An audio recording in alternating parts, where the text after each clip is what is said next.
हमारा टॉपिक चल रहा था व्यक्तिगत विक्रय तथा विक्रय में जीवन वृत्ति। अब हम इसमें एक इम्पॉर्टेंट चीज़ बाकी और रह गई है, वो हम और देख लेते हैं कि विज्ञापन व्यक्तिगत विक्रय तथा विक्रय संवर्धन में संबंध, relation between advertising person selling and sales promotion.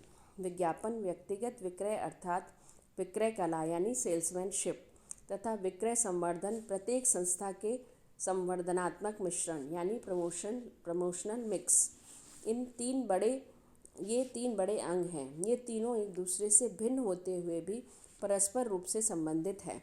विज्ञापन माल के वस्तुओं के बारे में लोगों को अव्यक्तिगत रूप से जानकारी उपलब्ध कराता है तथा उनमें रुचि उत्पन्न करता है।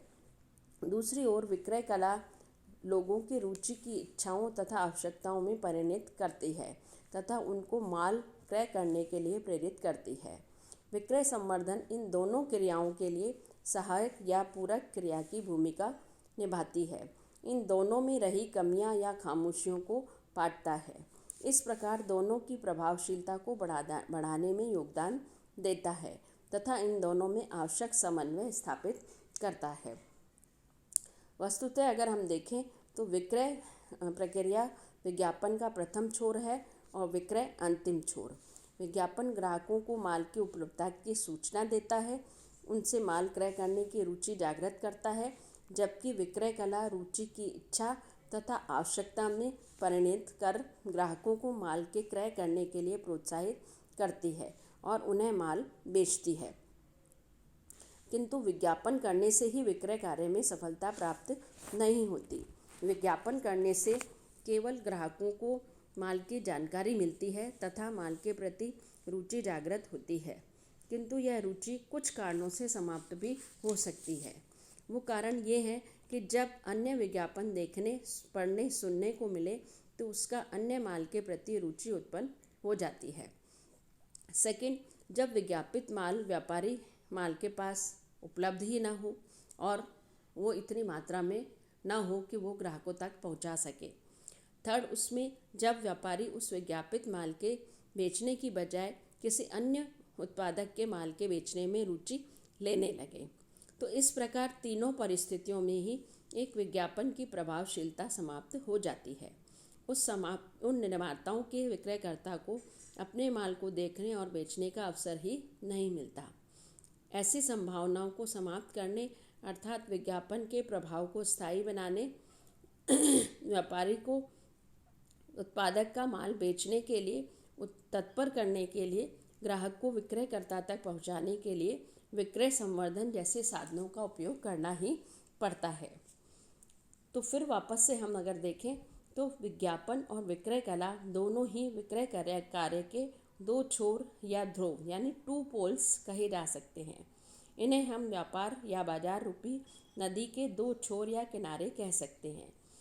ग्राहक विज्ञापन छोर के या किनारे पर खड़ा है तथा माल यानी विक्रयकर्ता या विक्रय कला दूसरे छोर या किनारे पर। ग्राहक को माल तक पहुंचाने तक उसके बीच की धारा वाली प्रतिस्पर्धा की नदी को पार करना है। इस उफान में ग्राहकों को यानी माल क्रय करने हेतु विक्रयकर्ता तक पहुंचाने के लिए एक कारगर सेतु या पुल की आवश्यकता पड़ती है। इस हेतु पुल को ही विक्रय संवर्धन के नाम से जाना जाता है। यह सेतु उन तत्वों से बना होता है जिनके सहारे एक छोर से दूसरे छोर पर पहुंचाने का प्रयास किया जाता है। और सिंपल या दूसरे वर्ड्स में हम कहें तो विक्रय संवर्धन में वे प्रभावकारी आकर्षक तत्व होते हैं जिनके माध्यम से वह सीधा बिना भटके ही विक्रयकर्ता के पास पहुंच जाता है। इन आकर्षक तत्वों में प्रीमियम, कूपन, प्रतियोगिता, पुरस्कार, छूट आदि को सम्मिलित किया जाता है। विक्रय विज्ञापन और विक्रय संवर्धन दोनों ही हमने देखे, लेकिन इन दोनों में ही काफ़ी अंतर है। तो अब हम देखते हैं विज्ञापन और विक्रय संवर्धन में अंतर क्या है। तो सबसे पहला अंतर आता है उद्देश्य के रूप में। विज्ञापन का उद्देश्य सामूहिक रूप से वस्तु के क्रय को प्रोत्साहित कर व्यक्तिगत विक्रय को सरल बनाता है, जबकि विक्रय संवर्धन का उद्देश्य विज्ञापन एवं व्यक्तिगत विक्रय के बीच की खाई को पाटना और उन्हें अधिक प्रभावशाली बनाना है। सेकंड इसमें आता है गतिविधि। विज्ञापन दैनिक व्यवसाय की गतिविधि में सम्मिलित होता है जबकि विक्रय संवर्धन दैनिक व्यावसायिक गतिविधि में सम्मिलित नहीं किया जाता है। थर्ड इसमें लेते हैं भौगोलिक क्षेत्र। विज्ञापन का भौगोलिक क्षेत्र अधिक विस्तृत होता है। विक्रय संवर्धन को भौगोलिक क्षेत्र के विज्ञापन की तुलना में कम विस्तृत होता है। फोर्थ इसमें आता है नियंत्रण। प्रत्यक्ष डाक विज्ञापन को छोड़कर विज्ञापन के सभी माध्यमों पर व्यवसायी का नियंत्रण नहीं होता है, जबकि विक्रय संवर्धन क्रियाओं पर व्यवसायी का पूर्ण रूप से नियंत्रण होता है। अब हम देखते हैं आवश्यकता। आधुनिक युग में कोई भी संस्था विज्ञापन के बिना नहीं रह सकती, जबकि किसी संस्था के लिए विक्रय संवर्धन के साधनों का प्रयोग करना इतना आवश्यक नहीं होता है। नेक्स्ट आता है संबंध। विज्ञापन द्वारा ग्राहकों से प्रत्यक्ष संपर्क नहीं हो पाता है। विक्रय संवर्धन द्वारा ग्राहकों से प्रत्यक्ष संबंध स्थापित हो जाता है। नेक्स्ट आता है माल का विक्रय। विज्ञापन करने से विक्रय होना अनिवार्य नहीं है, जबकि विक्रय संवर्धन की क्रियाएं अपनाने से सामान्यतः माल का विक्रय होता है। फिर आता है शिक्षा। विज्ञापन ग्राहकों को शिक्षा प्रदान करता है, जबकि विक्रय संवर्धन ग्राहकों को विज्ञापन से प्राप्त शिक्षा को कसौटी पर कसने के लिए प्रेरित करता है।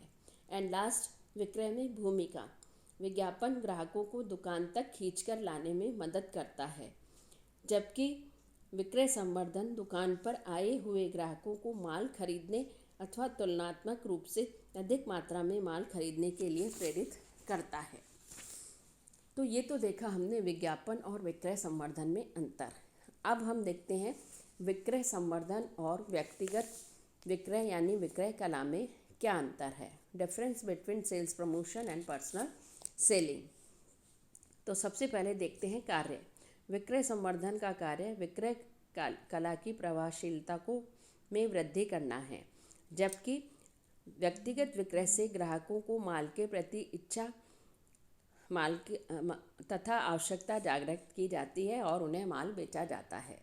संपर्क। विक्रय संवर्धन साधनों के अपनाने से ग्राहकों को व्यापारी का उत्पादक से सीधा संपर्क नहीं होता है। व्यक्तिगत विक्रय के अंतर्गत व्यापारी का उत्पादक का ग्राहक से सीधा संपर्क स्थापित हो जाता है। फिर है उपयोग। इसका विक्रय संवर्धन का उपयोग ग्राहक को वस्तु के लिए प्रति आकर्षित करना होता है, जबकि व्यक्तिगत विक्रय कला का उपयोग ग्राहक के माल के प्रति इच्छा तथा आवश्यकता उत्पन्न करने तथा उस माल का विक्रय करने के लिए भी किया जाता है। नेक्स्ट है ग्राहकों को प्रेरणा। इसमें ग्राहकों को माल की खरीदने के लिए भौतिक प्रेरणाएं दी जाती है। किसमें? विक्रय संवर्धन में। जबकि विक्रय कला में ग्राहकों को भौतिक और भावनात्मक दोनों ही प्रकार की प्रेरणाएं दी जा सकती हैं। नेक्स्ट है व्यक्तिगत विक्रय। विक्रय संवर्धन के लिए व्यापारिक या विक्रयकर्ता तथा ग्राहक का प्रत्यक्ष रूप से उपस्थित रहना अनिवार्य नहीं होता है, जबकि विक्रयकर्ता तथा ग्राहक का व्यक्तिगत रूप से उपस्थित होना अनिवार्य होता है। आर्थिक लाभ। विक्रय संवर्धन में ग्राहकों को प्रत्यक्ष रूप से क्रय में अतिरिक्त आर्थिक लाभ मिलता है, जबकि विक्रय कला या व्यक्तिगत विक्रय से ग्राहकों को प्रत्यक्ष रूप से अतिरिक्त आर्थिक लाभ प्राप्त नहीं होता है। अनिवार्यता। विक्रय संवर्धन के अभाव में माल का विक्रय संभव है, अतः यह अनिवार्य नहीं है बल्कि यह आवश्यक है, जबकि व्यक्तिगत विक्रय अनिवार्य है, इसके बिना विक्रय संभव नहीं है। माध्यम।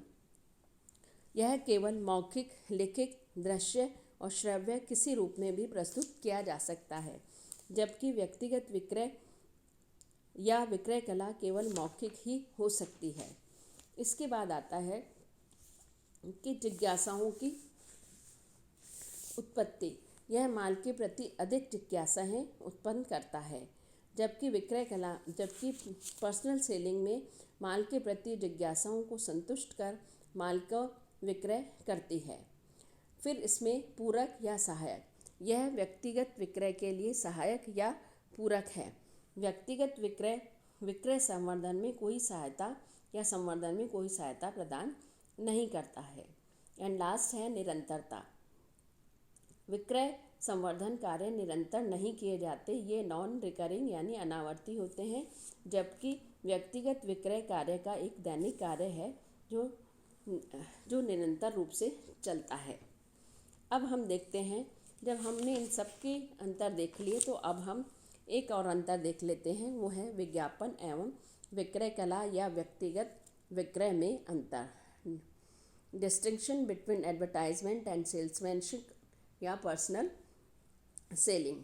परिभाषा के रूप में विज्ञापन से आशय उन दृश्य, श्रव्य, लिखित, अवैयक्तिक संदेशों से है जो जनता को वस्तुओं के क्रय हेतु प्रेरित करने के लिए जन सामान्य तक पहुँचाए जाते हैं, जबकि विक्रय कला वह व्यक्तिगत सेवा है जिसके द्वारा विक्रयकर्ता संभावित ग्राहकों में वस्तुओं के प्रति इच्छा जागृत करता है तथा क्रय करने हेतु प्रेरित करता है।